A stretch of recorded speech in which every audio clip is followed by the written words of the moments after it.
আসসালামু আলাইকুম এভরিওয়ান, কেমন আছেন সবাই? আশা করি আল্লাহর অশেষ রহমতে সবাই খুব ভালো আছেন। আলহামদুলিল্লাহ, আমিও ভালো আছি। স্বর্ণাজ কিচেনে সবাইকে আরও একবার ওয়েলকাম করছি নতুন একটি রেসিপি দেখার জন্য। আজকে তৈরি করে দেখাবো চুলায় তৈরি নরম তুলতুলে প্লেন কেকের রেসিপি। আশা করি ভিডিওটি ভালো লাগবে। প্রথমেই এখানে আমি একটা বাটি নিয়ে নিয়েছি আর সেই সাথে 2টা ডিম ভেঙে নিচ্ছি। আজকের কেকটা আমি তৈরি করব 2টা ডিম দিয়ে। আপনারা চাইলে কেউ এখানে ডিম আরও বাড়িয়ে নিতে পারেন। এখন দিয়ে দিচ্ছি আমি স্বাদ মতো লবণ। আমি আজকে চায়ের কাপ মেপে সব উপকরণগুলো ব্যবহার করব। এখানে আমি 1 কাপের মতো চিনি দিয়ে দিয়েছি। এখন উইক্স দিয়ে ডিম চিনি খুব ভালোভাবে একেবারে গলিয়ে নেব, যতক্ষণ না পর্যন্ত ডিম আর চিনি গলে একটা ক্রিমি ভাব না হচ্ছে ততক্ষণ পর্যন্ত আমি বিট করে নেব। যেহেতু আস্ত চিনিটা ব্যবহার করছি, এখানে এটাকে গলিয়ে নিতে একটু সময় লাগবে। এই যে দেখুন বন্ধুরা, এখানে কিন্তু ডিম আর চিনিটা খুব ভালোভাবে গলে গিয়েছে।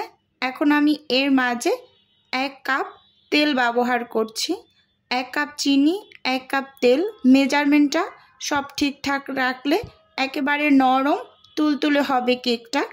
তাই সব কিছুর উপকরণগুলোকে কোনো একটা বাটি বা কাপ দিয়ে সব সময় মেপে নেওয়ার চেষ্টা করবেন। এই যে সব কিছু আমি খুব ভালোভাবে একসাথে মিশিয়ে নিয়েছি। এখন এর মাঝে আমি দিয়ে দেব সামান্য একটু ভ্যানিলা এসেন্স। এটা যদি আপনাদের হাতের কাছে না থাকে তাহলে আপনারা এখানে সামান্য একটু লেবুর রস ব্যবহার করবেন। তাহলে ডিমের যে একটা বাজে স্মেল আসে সেটা আর কেক থেকে আসবে না। যার কাছে এসেন্সটা থাকবে সে ব্যবহার করবেন। খুব ভালোভাবে মিশিয়ে নিয়েছি। যতবার কেকের ভিতরে যে উপকরণই আমরা ব্যবহার করি না কেন খুব সুন্দরভাবে উইক্স দিয়ে মিশিয়ে নিতে হবে। এখন আমি শুকনো উপকরণ ব্যবহার করছি। একটা চালনিতে আমি ওই কাপেরই 2 কাপ আটা নিয়ে নিচ্ছি। আর এই যে এখন দিয়ে দিচ্ছি 1 চামচ বেকিং পাউডার। সব কিছুর উপকরণ ঠিকঠাক মতো নেবেন। আমি 2 কাপ আটার জন্য 1 চামচ বেকিং পাউডার ব্যবহার করেছি। যদি আপনারা 1 কাপ আটা ব্যবহার করেন তাহলে হাফ চামচ বেকিং পাউডার ব্যবহার করবেন। যার কাছে বেকিং পাউডার থাকবে সে বেকিং পাউডার ব্যবহার করবেন। যার কাছে বেকিং সোডা থাকবে সে বেকিং সোডাটা ব্যবহার করবেন। 2টার কাজ একই। এখন কিন্তু উইক্স দিয়ে খুব ভালোভাবে মিশিয়ে নিচ্ছি। এই ব্যাটারটা কিন্তু অনেকটা ড্রাই, তাই এখানে আমি কিছু লিকুইড দুধ অ্যাড করে কেকের ব্যাটারটা রেডি করে নিচ্ছি। আমি এখানে গরুর দুধটা ব্যবহার করছি। আপনাদের হাতের কাছে যদি গরুর দুধটা না থাকে তাহলে গুঁড়ো দুধ পানিতে একটু গুলিয়ে লিকুইড করে এই ব্যাটারটা রেডি করে নেবেন। দেখতেই পাচ্ছেন আমি কিন্তু বারবার করে দুধ অ্যাড করছি আর উইক্স দিয়ে আস্তে আস্তে করে মিশিয়ে নিচ্ছি। আপনারাও একসাথে অনেক বেশি পরিমাণ দুধ অ্যাড করবেন না, অল্প অল্প করে দুধ অ্যাড করে এই ব্যাটারটা রেডি করতে হবে। একসাথে অনেক বেশি পরিমাণ দুধ যদি দিয়ে ফেলেন তাহলে কিন্তু ব্যাটারটা অনেক পাতলা হয়ে যাবে, সেটা কিন্তু মোটেও কেকের ব্যাটার হবে না। এই যে দেখুন আমি কিন্তু একেবারে পারফেক্টলি কেকের ব্যাটারটা রেডি করে নিয়েছি।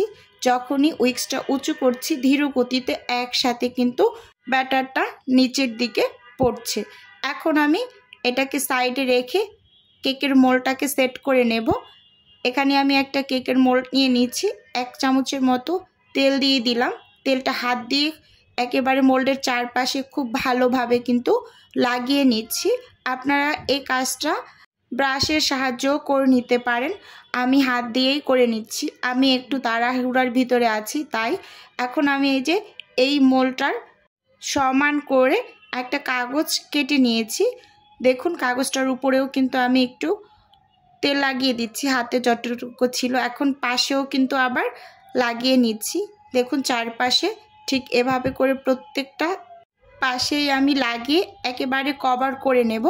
এভাবে করে যদি কেকের মোলটাকে সুন্দরভাবে রেডি করে ব্যাটারটা ঢেলে দেন তাহলে কিন্তু কেকটা অনেক বেশি সফট হবে, কোনো টাইপের শক্ত শক্ত হবে না চারপাশটা।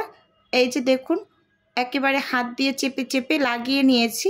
এখন আমি সামান্য আরেকটু তেল দিয়ে পাশে একটু হাত দিয়ে এভাবে কাগজের উপরে লাগিয়ে দিচ্ছি, দেখতেই পাচ্ছেন বন্ধুরা। এরপর আমি এর মাঝে কেকের ব্যাটারটাকে ঢেলে দেব ঠিক উপর থেকে। এই যে দেখুন একেবারে উপর থেকে উঁচু করে আমি কেকের ব্যাটারটা মোল্ডের ভিতরে ঢেলে দিচ্ছি। ভিডিওর এই পর্যায়ে প্রতিদিনের মতো আমার প্রিয় আপু এবং ভাইদের উদ্দেশ্যে একটা অনুরোধ করছি, আমার ভিডিওর কোনো অংশ যদি আপনার কাছে একটুখানি হলেও ভালো লেগে যায় তাহলে অবশ্যই চ্যানেলটি সাবস্ক্রাইব করে আমার পাশে থাকবেন। আর ভিডিওর শুরুতে একটা লাইক দিয়ে ভিডিও দেখা কন্টিনিউ করবেন। এই যে আমি একটা কাঠি দিয়ে একেবারে ব্যাটারের মাঝে একটু নেড়ে চেড়ে নিয়েছি যাতে করে কোনো এয়ার বাবলস থাকলে নষ্ট হয়ে যাবে। এখন আমি চুলোতে কিছু বালি আর একটা স্ট্যান্ড দিয়ে একটা হাঁড়িতে একটু গরম করে নিয়েছি, 10 মিনিটের মতো হবে গরম করে। এখন এর মাঝে হচ্ছে আমি কেকের মোলটাকে বসিয়ে দিচ্ছি। এই যে দেখুন বন্ধুরা, আর এই পর্যায়ে চুলোর আঁচটা কিন্তু একেবারে লো করে রেখেছি। এখন আমি উপরে একটা ঢাকনা দিয়ে ঢেকে প্রায় 50 মিনিটের মতো চুলোতে আমি বেক করে নেব। এই কেকটা অনেকটা নরম তুলতুলে হয়েছিল আর খেতে ভীষণ মজা লাগে। আপনারা এভাবে করে বাসায় তৈরি করে দেখতে পারেন। এই যে আমি এখন 50 মিনিট পরে ফিরে আসছি। এবার আমি ওপর থেকে ঢাকনাটা খুলে একটু চেক করে নেব যে আসলে কেকটা কি পারফেক্টলি ভিতরে হয়েছে কি না। এই যে দেখিয়ে দিচ্ছি একটু, হ্যাঁ একেবারে ঠিকঠাক মতো হয়েছে। এখন আমি এটাকে নামিয়ে একেবারে ঠান্ডা করে নিয়ে আসছি।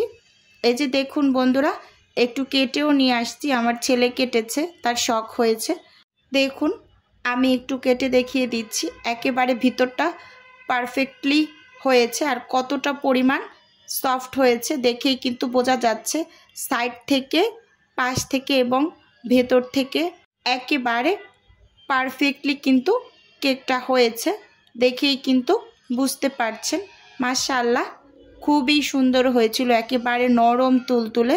আজকের ভিডিও এ পর্যন্তই রাখছি।